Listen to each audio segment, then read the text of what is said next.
we've got to get to Blue Origin because it's over the top. It's over the top what's happened with these women. Now we have to witness, who is it, Katy Perry? I didn't even know she was still relevant. Katy Perry, Gayle King, and Lauren Sanchez blasted off into space in an historic all-female space flight as they rode this huge phallic instrument of Jeff Bezos's into the sky as a blatant Amazon commercial disguised as female empowerment. God, this is so dumb. Okay. It was flat but quiet. Like these profundities, Walter. Buckle up. Because yesterday, 6 celebrity women, including Gayle King, Katy Perry, and Lauren Sanchez, who is the plastic fiance of Jeff Bezos, took a Blue Origin rocket into space on a trip that lasted from takeoff to touchdown less than 12 minutes in total. Okay. Katy Perry, in other words, had certainly set the bar high for herself. She was so insufferably stupid and ditzy before the flight that everybody wondered if she could come up with anything even dumber when she landed. Katy Perry went up to the space yesterday and she spent no more than 4 minutes of intense pleasure up there. Came back and talked about how much in love she was with it, how amazing it all was. And she's talking as if she's Neil Armstrong or Buzz Aldrin, you know, landing on the moon, first people planting a flag. She was in space for 4 minutes. She's got longer songs than that. Okay.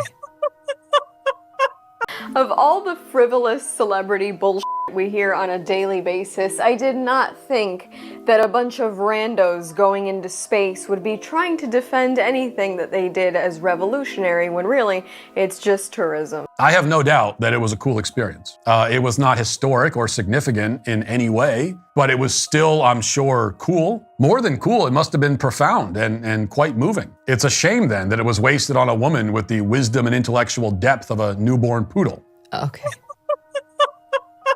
Absolutely insane. I don't know if it's just woman cringe, Hollywood cringe, or elitist billionaire privilege cringe, but it's absolutely insane. Just so ridiculous the way some of the media were covering it, the way they were like self-congratulatory. They've gone next level.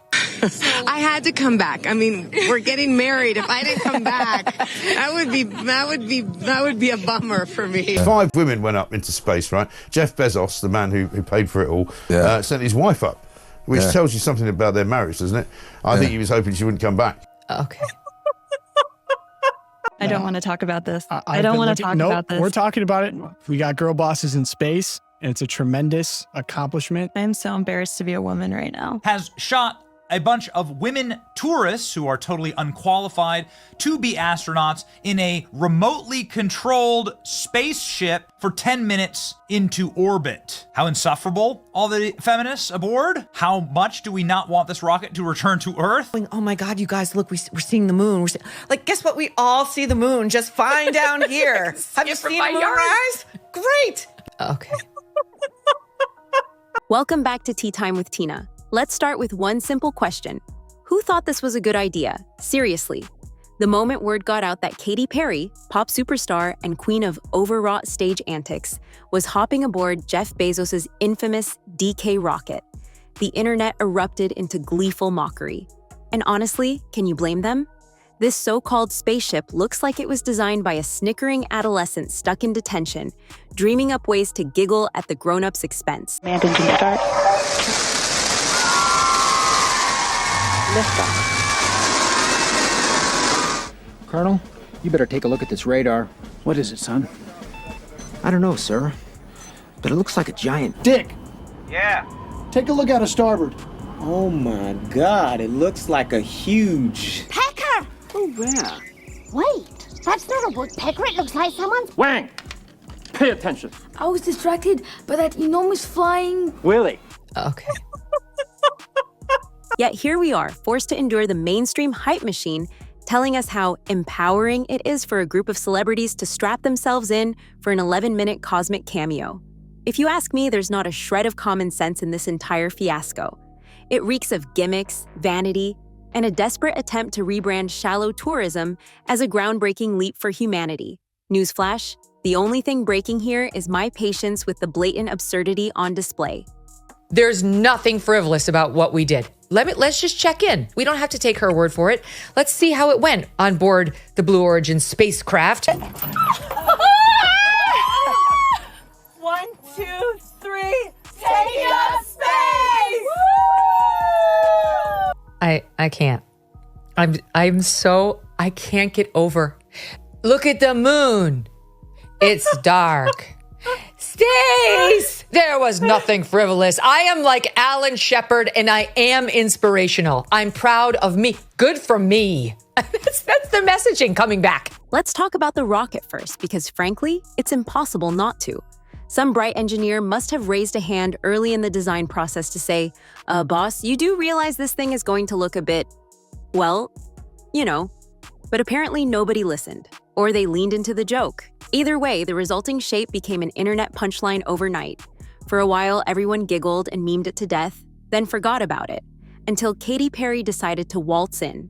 Then the talk shows rekindled their old jokes, the tabloids churned out crass headlines, and YouTube comedians had a field day. His first little rocket looks exactly like a penis. Exactly. Nobody in Bezos' PR department seemed concerned, though, because any publicity is good publicity, right? Even if people are calling your pride and joy a flying rubber embarrassment, it's still eyeballs on your brand. Score? Then we have Katy Perry, an artist known more for candy-colored hair and foam bra contraptions than a reverence for scientific achievement. She can belt out a catchy tune and put on a spectacle. But do we really need that same theatrical flair in the realm of suborbital flight? According to the media, yes. They framed her as some sort of pioneer, a fearless woman stepping into a bold new era. Flynn, I got you. With her daisy? I got you, Flynn. Gotcha. Stuffed animals. The moon! You guys, I have to tell you, look at the moon. That's amazing. Wow, look at the blue line. Oh my God. Whoa, whoa, whoa. That's amazing. Right? It's so amazing. Like, they went to see space. We're supposed to see them, right? Like, they admired the universe, and what they were expecting was for us to admire the fact that they were rich enough and famous enough to have been granted this utterly, utterly vacuous experience from which they learned absolutely nothing. In reality, she basically lounged in an automated capsule that did all the work for her, soared to the edge of space for 3 measly minutes, then floated back down while she squealed like a kid on a Ferris wheel. Forgive me if I'm not rushing to erect a statue in her honor. If 3 minutes of zero gravity is the bar for cosmic heroism, we might as well hand out medals for riding those spinning teacups at Disney. Now, don't forget to like and subscribe, because let's face it, I'm nothing without your support. Now back to the tea. Let's delve into the comedic timing of it all. The flight soared up, lingered near the Kármán line for what felt like the world's shortest coffee break, and plopped right back down. It took less time than it does for the average person to scramble eggs. Yet you'd think they'd discovered the fountain of youth based on the triumphant commentary that flooded social media. "Women in space," the tweets exclaimed, accompanied by triumphant hashtags that somehow equated a joyride to smashing the patriarchy. I'd wager real female astronauts, people who train relentlessly, conduct vital research, and spend months in orbit, rolled their eyes so hard they risked whiplash. Don't get me wrong, I appreciate celebrating women's achievements, but there's a gulf between lasting scientific contributions and paying a fortune to float around in an oversized tin can. And it's women who are behind the scenes at NASA and contributed to the space program. Okay, that I get. What did these women do?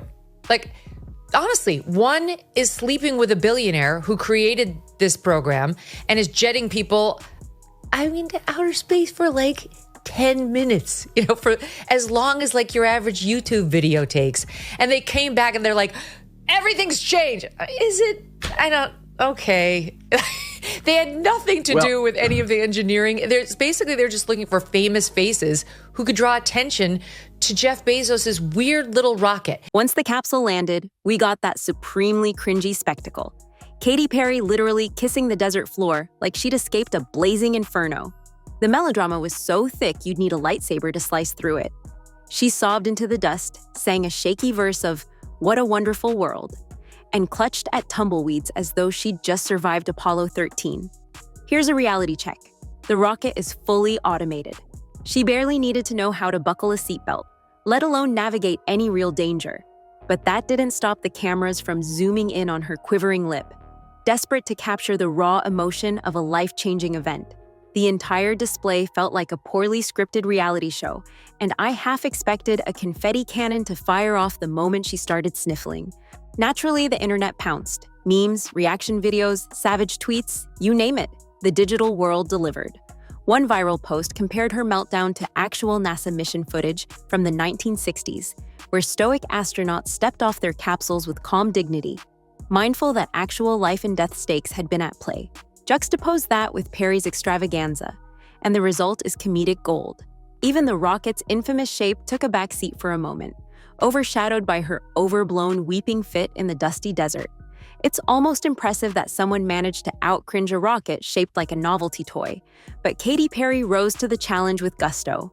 Critics, of course, lined up to call the flight a meaningless vanity project. And they're not wrong. Let's face it, space tourism, in its current form, caters to the mega-rich who treat zero gravity like a theme park ride. Like an actual astronaut, you are there on a vanity project of Jeff Bezos and his fiancée. You've done absolutely nothing to deserve this. You're sitting next to Katy Perry. And if you don't want people to think it's frivolous, Gail, then don't have the Kardashians craft side as you take off, and Oprah, a PR stunt. Meanwhile, pressing research questions go underfunded and overshadowed. Are we learning about radiation shielding? Perfecting life support systems for long-duration missions? Studying cosmic rays that might threaten deep space explorers? Not really. Instead, we're enraptured by a pop singer who soared for a few minutes, returned with starry-eyed social media posts about life-changing insights, and promptly boosted her brand profile. The comedic element is that anyone seriously tries to label this a step toward democratizing space. If your idea of democracy involves a price tag that could feed entire communities, then sure, we're democratizing away. Up there because what you're doing is you're like really finding the love for yourself, because you got to trust in yourself on this journey. And then you're feeling the love when you come down, for sure. And you're feeling that strength. So I feel really connected to that strong, divine feminine right now. Truly, it's like they're right back from Nam. What did they do? They got in their special Oscar de la Renta designed suits, laid down in a capsule, and came back in 10 minutes, you guys. Worse yet is the blatantly orchestrated marketing push that followed.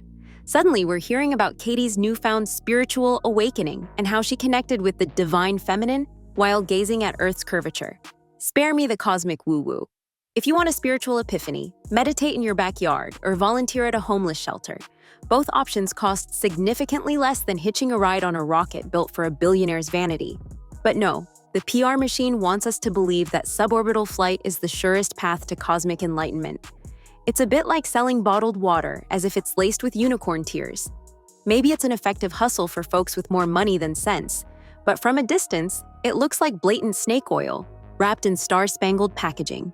One especially grating angle is how the media insisted on linking the flight to women's empowerment. Don't get me wrong, women absolutely belong in aerospace, and kudos to those who pave the way in meaningful, difficult roles. But if your claim to female triumph is that a pop star bought a ticket on a fully automated ride, you might want to recalibrate your definitions of progress. Real empowerment is found in the female engineers, mission controllers, and scientists who've spent years solving complex problems. Meanwhile, Katy's cameo overshadowed them all in one flamboyant swoop of tear-streaked drama. She got more coverage in one day than these accomplished professionals have received in entire careers, all because she lip-synced her way to suborbital fame. That's empowerment? And his point was that achieving any great thing requires us to subordinate ourselves and overcome our own weakness and our own frailty. Now compare that to the quote just offered by great explorer Katy Perry, who says, quote, "You're like really feeling the love for yourself because you got to trust in yourself on this journey." So Edmund Hillary found that achieving something great required the subordination of the self. Katy Perry found that it requires an even more intense focus on and worship of the self, along with the divine feminine, whatever the hell that's supposed to mean. Then, of course, there's Jeff Bezos, the puppet master in cowboy hats. He claims to be opening the doors to the final frontier, but let's not kid ourselves. This is a billionaire capitalizing on spectacle, turning space into a lavish side hustle that nets him even more attention. Reusability, advanced engines, and leaps in rocket design might be worthy achievements, but they're buried under the absurd pageantry that overshadowed any genuine engineering feats. If this is the blueprint for the future of space exploration, then maybe we should all pack up our telescopes and call it a day. Because a rocket that's a running punchline, ferrying starry-eyed passengers for 5-figure Instagram selfies, doesn't exactly scream revolution. Some cynics out there believe the entire meltdown was staged, right down to the tearful ground kiss. And you know what? I'm not sure I disagree. This had all the hallmarks of reality TV, a painstakingly controlled environment, cameras ready at every angle, and a pop star who knows how to milk a dramatic moment for maximum clicks. Should have changed the name NASA to Nada. The Nada. Are we coming back on a flight? Nada. Yeah, and Tom, what was your analogy with all this? Oh, with all this, how many people think this really happened? How many people think it's like CGI fake all the way? Would it really shock anyone to discover that a director was on the sidelines whispering, "Okay, Katy, now's the time to weep. Do it for the brand"? Even if no official script existed, the incentive to generate viral content was obviously huge. A calm, measured response upon touchdown wouldn't spark half the frenzy that a sobbing meltdown would. In showbiz, tears sell. Meanwhile, astronauts who have spent legit time on the International Space Station must be shaking their heads. They endure bone density loss, radiation exposure, and complex extravehicular activities, then return with measured gratitude and a handshake. Meanwhile, Miss Perry bounces off the atmosphere for a fraction of that time, lands in a fluff of press releases, and acts like she single-handedly discovered Pluto. If these real space veterans choose to remain silent, it's probably because they're too busy rolling their eyes or focusing on tasks that actually advance our understanding of the cosmos. Of course, certain defenders claim, "This is just the beginning. Soon everyone can access space, and we owe it to these early travelers." Well, that's a nice fantasy if you ignore the stratospheric price point. Also, let's not pretend a suborbital arc is on par with orbiting Earth or exploring Mars. If this is the beginning, then we're stuck in the prologue forever, replaying the same shallow routine of wealthy tourists congratulating themselves for glimpsing the curvature. Meanwhile, real exploration remains neglected, overshadowed by the hype of the latest celebrity cameo. Perhaps when ticket prices drop to bus fare levels, sometime after we all grow wings, people will realize suborbital flight is basically a lavish roller coaster ride, not the cosmic revolution we were promised. Naturally, the cynicism runs even deeper when you consider how none of this advances any genuine scientific aims. No new data about living in space, no breakthroughs in propulsion, no solutions for the punishing conditions of deep space voyages. Just pageantry. If you tried to talk about cosmic ray research or planetary geology in the midst of this fiasco, you'd be drowned out by headlines praising a tearful pop star for conquering her fears. Meanwhile, NASA's quietly working on missions that could help us reach Mars, and actual researchers in universities worldwide are struggling to secure grants. But hey, let's keep our attention glued to a short suborbital flight that's about as scientifically revelatory as a midday balloon ride. What's next? Will we get a line of space-themed merchandise featuring Katy's weeping face, emblazoned with the words, "I survived Jeff's rocket"? Wouldn't put it past them. In an era where brand synergy reigns supreme, everything's up for monetization. Maybe we'll see an e-reality show chronicling the tears, the ground kisses, and the dramatic countdown. Each episode would revolve around the harrowing struggle of deciding which A-lister gets to sip champagne at Mach 3. People will watch, if only to point and laugh at the continuing circus, and the rest of us will wonder if we've collectively lost any sense of seriousness about pushing beyond Earth's horizon. In the end, the entire spectacle feels like a half-baked demonstration of humanity's worst habit, turning everything, even the final frontier, into shallow entertainment. Are we truly so starved for novelty that we'll celebrate a singer's manufactured meltdown? Is that how far we've fallen from the days of pioneers who risked their lives on multi-day missions filled with actual danger? If so, congratulations. We've managed to cheapen the grandeur of the cosmos. Good job, everyone. Let's give ourselves a round of applause for valiantly proving that the real giant leap in our era is from legitimate exploration to a big flashy photo op on a phallic novelty rocket. If there's any silver lining, maybe it's this. The tidal wave of memes and sarcastic commentary shows that not everyone is dazzled by the glitz. Plenty of people see the transparent vanity fueling the stunt and are willing to call out the nonsense. That offers a sliver of hope that genuine space research won't be overshadowed forever. Perhaps after the novelty fades, public attention might swing back to meaningful ventures, missions that truly break new ground and inspire awe instead of pity laughter. Until then, we're stuck with this noisy carnival of celebrities hamming it up for clickbait headlines, while real astronauts sigh and return to analyzing the real challenges of going beyond Earth's protective cradle. So yeah, I said it. The entire operation was dumb from the get-go, a shallow spectacle that elevated form over function, hype over substance, and selfies over scientific progress. Katy Perry's overblown meltdown was the perfect garnish for a stale dish that was already tough to swallow. Sure, a few starstruck fans might keep chanting about how life-changing it all was, but the rest of us see the glaring ridiculousness. Maybe one day, we'll look back on this rocket ride as a cultural footnote, a cautionary tale of what happens when we let billionaires hijack space narratives for their own amusement. Until then, we'll brace ourselves for the next wave of misguided hype, hoping that eventually real exploration reclaims the spotlight from these carnival barkers. Because if this fiasco is what passes for progress, we might as well strap disco balls to the next rocket and call it a day. So what do you think about this whole story? Does it make sense or not? Drop your thoughts in the comments. We would love to hear your opinions. Also like and subscribe, it really helps us out. Until next time, stay tuned, stay safe, and stay informed. Only on Tea Time with Tina.